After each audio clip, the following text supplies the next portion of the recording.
dia 10 de janeiro de 2024, na USP, né?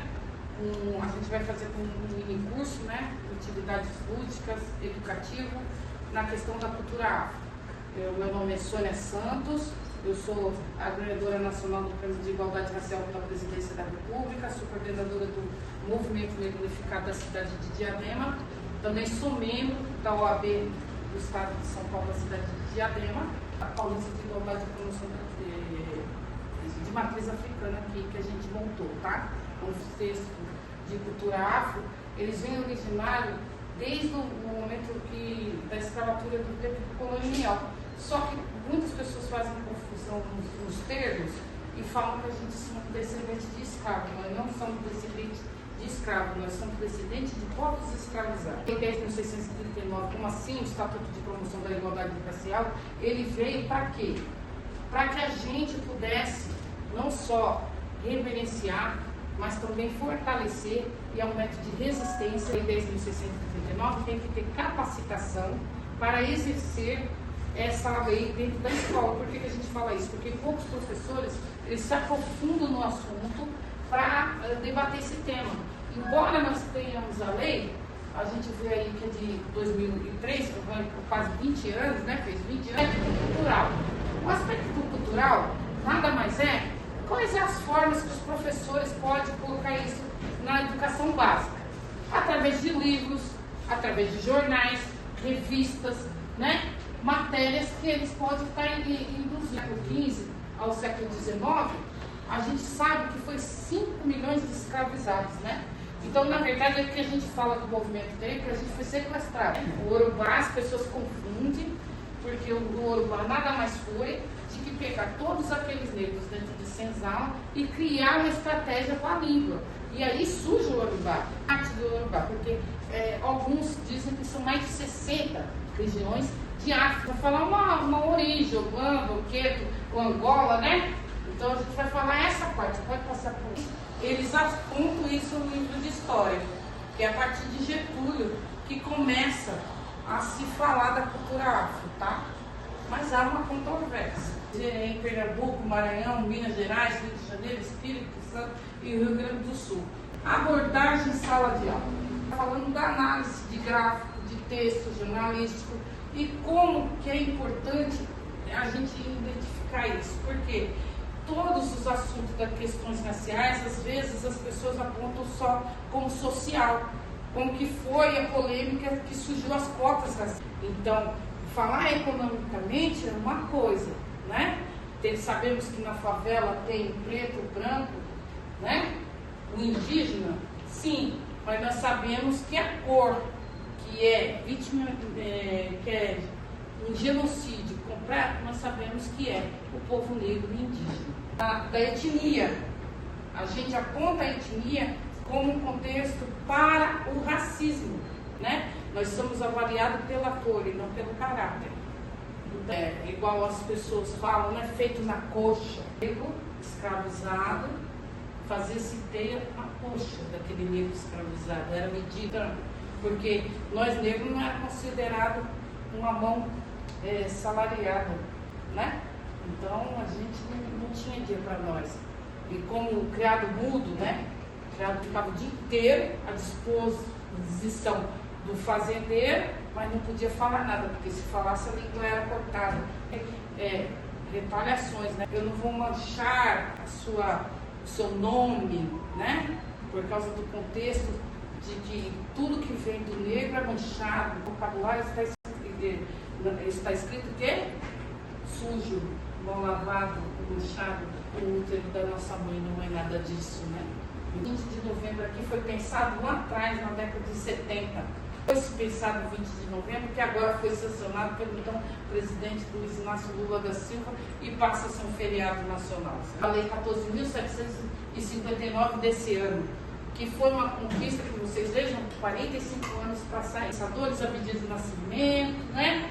E Lélia. Então, foram eles que pensaram nisso aqui, ó. Esse aqui é da doutora Kilsan, ao penteado eu vou. Vocês devem ler e falar, não. Você não sabe nada da questão racial? Me falam, Nó Carneiro, temos Evaristo, temos Djamila, né? Temos Lázaro Ramos fazendo, né? Literatura infantil, nosso amigo aqui Cosme, Caderno Negro, que a gente agradece aí, trazer os tratados. E eu falei da questão disso tudo para chegar a falar do genocídio negro. O capo até na França, a gente fez essa parceria com a professora Flávia Raquel, da Casa de Marisa Dandara. Não, tinha que ver se ia fazer a cura, fazer a engorda, né? E depois viu os que não iam, que iam sobreviver. E aí tinha até o cemitério dos pretos novos. Então, muitos não sobreviviam. E a maioria dos que eram escravizados vinham de 14 a 18 anos em diante, porque eram os que podiam fazer guerra. Então nós tínhamos praticamente adolescentes e jovens como escravos, que não durariam muito numa lavoura, num engenho de açúcar, no mínimo 30 anos, porque só vivia. Está vendo, gente? Como isso é importante falar com um aluno que ele tem tecnologia feita por negros, gente. Como é importante? Porque nós somos a realeza. Né? A nossa ancestralidade é de realeza. E essa ancestralidade de realeza, ela começa lá com os orixás, que é a nossa ancestralidade. Não somos, nunca fomos escravos. Um rei, uma rainha retirado de seu lugar e trazido para cá, escravizado, não deixa de ser rei e rainha. Então nós não somos e nunca fomos e jamais seremos ou aceitaremos sermos subjugados dessa maneira. Então eu quero que a gente reconecte. E daí tem duas palavras, Sônia usou uma aqui, que é Ubuntu. Ubuntu significa, somos, da tribo, né, da aldeia Ubuntu, e significa somos porque nós somos. É a potência do nosso povo, que não é sozinho. E aí a gente lembra disso né? Os africanos, partindo de Exu e os orixás, eles eram donos de aldeia. E a maioria das vezes, as mulheres e os homens tinham os cabelos soltos. Eles nunca tiveram o cabelo trançado toda hora, todo dia, todo minuto. Tá? Quando abatia algo negativo naquela aldeia, eles escolhiam 2 ou 3 pessoas, ou mais, dependendo do número do Odu que regia, e trançavam o cabelo daquelas pessoas, seja criança, velhos ou jovens. Na verdade, era o que eles queriam que renovasse. O número 9 era a praga que estava saindo daquilo, era o Ossá transformando aquilo por positivo.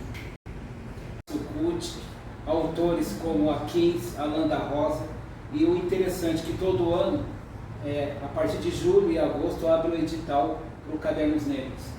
Agora, dia 16 de março, se der tudo certo, estaremos lançando o volume 45 no Sesc Pompeia.